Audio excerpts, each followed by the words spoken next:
Bienvenue chez Au Délice Éternel, restaurant traiteur afro-caribéen. J'espère que vous allez bien en ce jour et que vous passez de bonnes vacances. Alors, comme cela avait été promis, je vous avais dit que nous allions très prochainement prendre ensemble des cours de cuisine. Alors, j'ai réfléchi à comment j'aurais pu l'intituler et je me suis dit qu'il me fallait un titre qui est le reflet de ce que je suis et de ce que je veux vous transmettre en même temps. Donc je l'ai intitulé « Cuisinons par la foi ». Alors aujourd'hui, si vous êtes d'accord, nous allons apprendre ensemble à plier les samoussas. Et une recette toute simple. Nous allons partir ensemble sur quelque chose que vous appréciez beaucoup au restaurant et même lors de vos événements. Et ce sont les samoussas au fromage et à la patate douce. Alors, pour établir cette fameuse recette de samoussas au fromage et à la patate douce, nous aurons besoin bien évidemment de patates douces, nous aurons besoin de feuilles de samoussa, nous aurons besoin également au niveau des ingrédients du gingembre et de l'ail et du fromage. Donc là c'est de l'emmental râpé, mais vous avez aussi la possibilité de mettre du comté ou encore soit l'un ou l'autre ou assembler les deux pour que vraiment ce soit plus corsé en goût. Alors, vous les épluchez et là, découvrez ces merveilleuses patates douces. Comme je vous dis, des patates douces, on peut prendre des patates douces classiques. Moi, j'aime prendre les patates douces violettes. Elles sont moins connues, mais elles sont vraiment plus savoureuses et surtout, ça permet de surprendre vos convives. Donc, la patate douce violette, elle est magnifique. J'aime trop cette couleur violette qui, quand vous ouvrez votre samoussa, vraiment, c'est une explosion de couleurs, une explosion de saveurs. Je vous la conseille véritablement.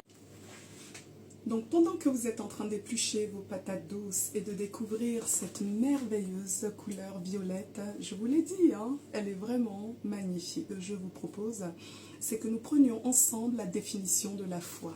Qu'est-ce que la foi selon la parole de Dieu ? Alors, la parole de Dieu dans Hébreux 11, verset 1 nous dit « Or la foi, c'est l'assurance des choses qu'on espère, la démonstration de celles qu'on ne voit pas. C'est à cause d'elle que des anciens ont reçu un témoignage. » Ben, moi j'ai envie de rajouter favorable, tout simplement. Certaines versions le disent, un témoignage favorable. La foi, c'est également par elle que nous avons été formés. C'est par la foi que Dieu nous a formés. Alors, qu'est-ce que la foi pour toi ? Si tu as la possibilité, il serait merveilleux, encore une fois, que tu me dises quelle est ta définition de la foi. Et moi, j'ai envie de vous partager la définition de ma foi. Comment je vis ma foi ? Ma foi, je la vis dans tout, dans mon travail, dans mon foyer, dans ma maison, dans mon ministère, je la vis en toutes choses. Je vis une foi qui semble des fois folle, une foi qui me fait prendre des risques des fois, jeu de mots, et au final, je ne suis jamais confondue quand je marche par la foi. Donc la foi est la ferme assurance de ce que tu espères et la démonstration de ce que tu ne vois pas. Aujourd'hui, ce projet que vous voyez est une preuve d'acte de foi, une preuve d'acte de folie, une preuve d'acte vraiment de profonde conviction. Et c'est un bonheur pour moi, tous les jours, quand je me lève, de découvrir ce que je peux apporter parce que j'ai fait acte de foi, ce que je peux apporter dans la vie de ceux qui sont autour de moi, dans la vie de mes enfants, dans la vie de mon mari, dans la vie également de mes clients qui deviennent très souvent des amis et c'est extraordinaire. Donc oui, la foi, moi je l'applique également dans le business parce que je me dis qu'au final, je ne peux rien faire sans la foi, je ne peux rien faire sans Dieu, je ne peux rien faire sans le Seigneur. Donc le Seigneur fait partie intégrante de ma cuisine, il fait partie intégrante de tout ce que je fais pour vous parce que je le fais par la foi. Donc, revenons à nos patates douces. Nous allons la découper, donc grossièrement. Comme je vous disais, pas besoin d'être compliqué en cuisine. On aime bien la simplicité. La simplicité paye toujours. Donc, nous les découpons, nous les mettons en cuisson. Donc là, vous voyez, grossièrement, je les ai coupées. Elles sont magnifiques, je vous assure, elles sont magnifiques. Il faut vraiment que vous vous en procuriez. Donc, je les mets en cuisson, hop. Et ensuite, nous allons passer donc, à la gestion, si on peut dire ça comme ça, des feuilles de samoussa. Donc les feuilles de samoussa, quand vous les achetez, ce sont de grands carrés, n'est-ce pas? Et nous allons ensemble les couper. Donc vous prenez des feuilles de samoussa et en fonction de la taille que vous voulez donner à vos samoussa, vous allez soit les découper en 2, soit les découper en 4. Donc en fait, c'est vous qui allez définir la taille si vous voulez vraiment faire le dressage que nous allons faire tout à l'heure. Pour moi, je pense que pour celui-ci, il serait intéressant que l'on les coupe en 2. Donc c'est ce que nous allons faire. Nous allons couper notre grande feuille de samoussa, nous allons la couper en 2, donc tout simplement au milieu. J'espère que vous voyez bien. Sinon, dans tous les cas, je vous montre par la suite. Donc je les coupe en 2 comme ça. Et je vais les séparer. Donc les feuilles sont fines. Il faut savoir que quand vous les achetez, elles sont la plupart du temps congelées. Donc il faut les laisser décongeler au frigo tranquillement.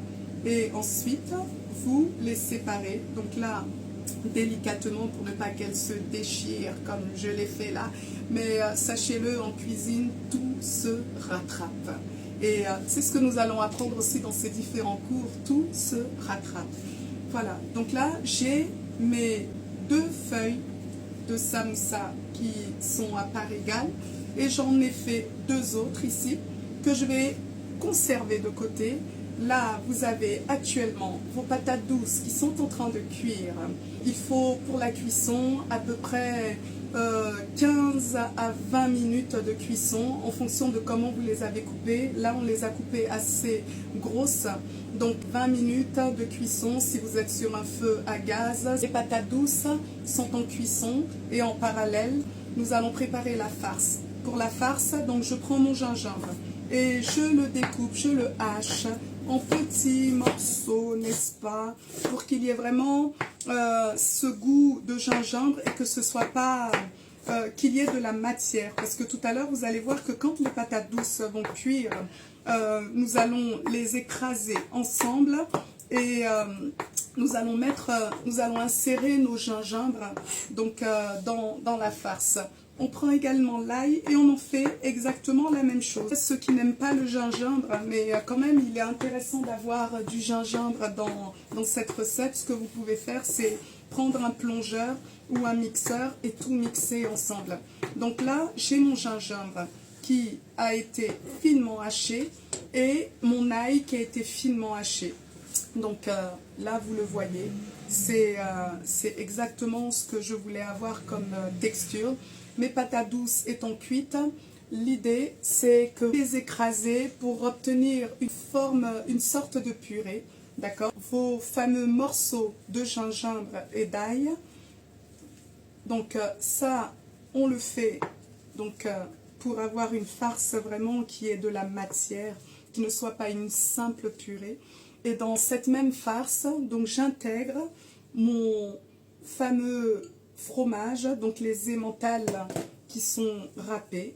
Je mets tout ça dedans pour avoir une farce qui ait une texture, pas de purée, mais vraiment une pâte un peu plus compacte. Vous voyez, regardez, on a une boule qui est plutôt compacte, ce n'est pas de la purée. Donc quand vous avez eu la possibilité d'écraser vos patates douces, vous les écrasez quand elles sont chaudes. Quand vous avez eu la possibilité de les écraser et que vous mettez votre emmental, votre gingembre, votre ail, vous pouvez aussi rajouter d'autres épices, mais vous avez aussi la possibilité de mettre un peu de curcuma. Une autre astuce, c'est rajouter du piment végétarien. Donc le piment végétarien est un piment qui ne pique pas, mais qui parfume vraiment tous vos repas et je vous le conseille, c'est quelque chose qui est extra. Donc je la conserve à côté et je vous ai dit en cuisine on fait place nette. Donc on va nettoyer, vous allez voir tout de suite tout va être tout nickel. Ainsi donc, nous avons nettoyé notre plan de travail, il est nickel et on va voir la consistance de la colle. Qu'est-ce que la colle pour le samoussa? Qu'est-ce que la colle? La colle, c'est quelque chose qui est fait avec de la farine, de l'eau et on cherche à obtenir vraiment cette consistance qui est visqueuse, qui s'étire, vraiment une pâte qui tire comme ça. L'idée, c'est que vous puissiez l'utiliser pour coller vos samoussas.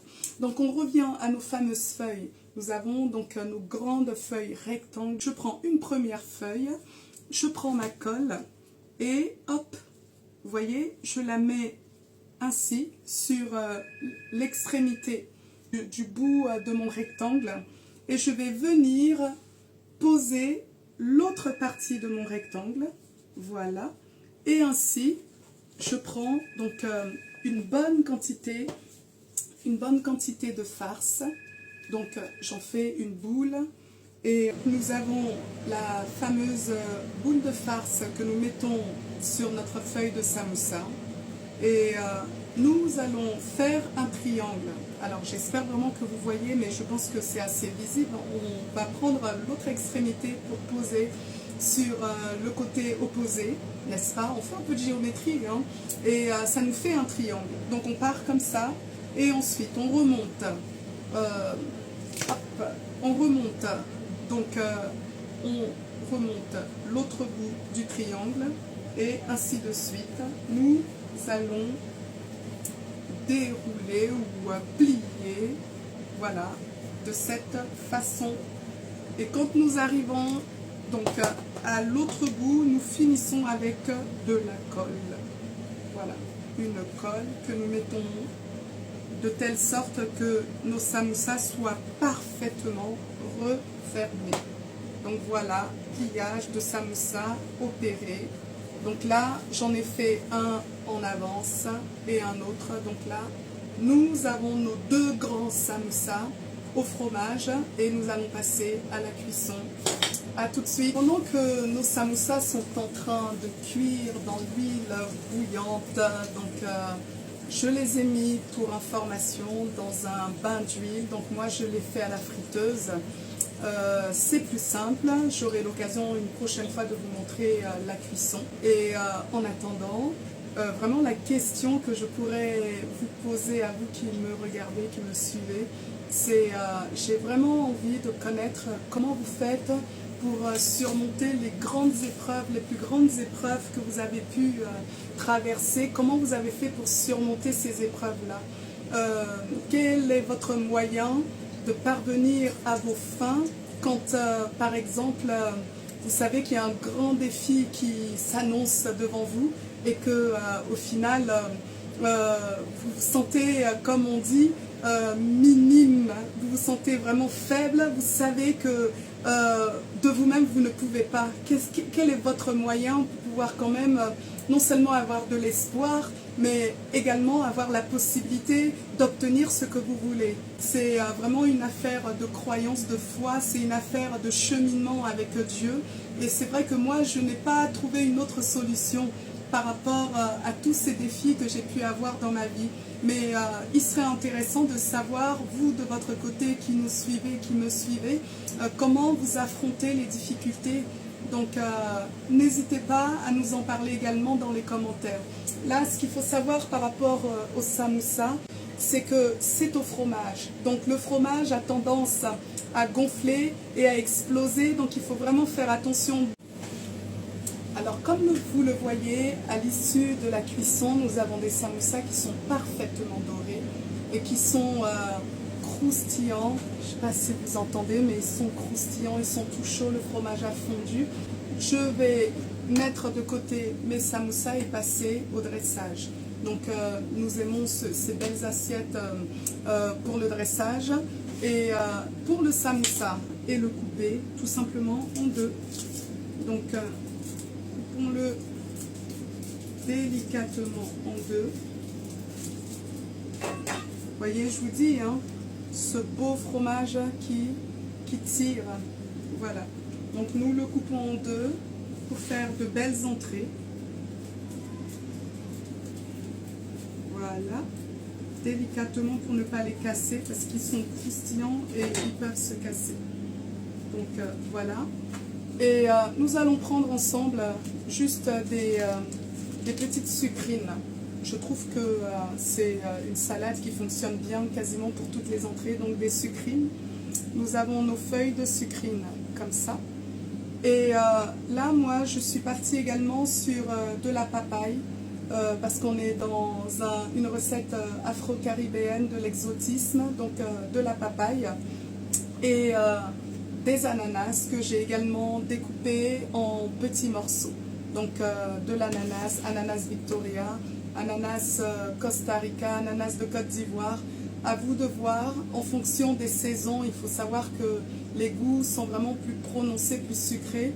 Si vous n'êtes pas trop sucré-salé, optez pour un ananas qui soit vert, parce que là, de toute façon, nous sommes dans une recette d'entrée, donc de salade. Voilà, donc je vais disposer mes sucrines sur mon assiette. Donc on va les mettre un peu comme on veut, disons. Mettre les samoussas. Hop.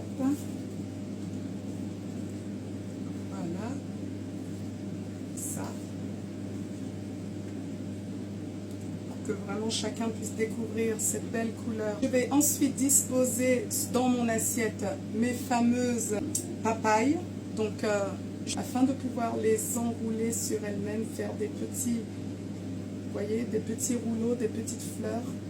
C'est toujours sympa dans l'assiette. Donc je mets mes papayes. La papaye, c'est un fruit qui se mange en salade, qui peut se manger également en dessert. Ceux qui ont des problèmes de transit, la papaye, c'est vraiment un fruit miracle. Donc, je mets mon ananas ainsi, donc dans mon assiette. Voilà. Je vous dis, la cuisine au plus simple. Et quand vous venez chez nous, vous savez que j'aime les fleurs. J'aime cuisiner avec les fleurs. Je trouve que non seulement elles apportent de la couleur, elles apportent également du goût. Les fleurs se mangent. On ne sait pas, mais il y a pas mal de fleurs. Donc on achète des fleurs comestibles qui apportent vraiment ce côté délicat, ce côté parfumé dans l'assiette. Et je trouve que ça, c'est intéressant en fait de travailler avec les fleurs. Et là, je vous ai fait une petite sauce pita. Et l'idée, c'est que... Alors, attendez. Je ne sais pas si vous voyez bien cette belle assiette, mais je vais m'approcher de vous par la suite et vous la montrer. Donc, ma petite sauce que je vais tout simplement mettre donc, dans mon assiette. Hop. Donc, sauce pita un peu partout comme ça. Et hop, regardez, là, vous pouvez partir sur des petits points, ces fameux petits points. Une assiette doit montrer vos émotions. Donc voilà, là, on a une assiette exotique avec nos fromages, nos samoussas fromage. Et je pense que on a été au plus simple. Donc voici, je vous présente notre fameuse assiette de samoussa fromage. Une recette simple. Je vous ferai la petite vidéo et la petite photo pour que vous puissiez la contempler davantage. Et je vous remercie de nous avoir suivis. Je vous remercie vraiment pour vos encouragements, vos commentaires. Et je vous dis à très vite.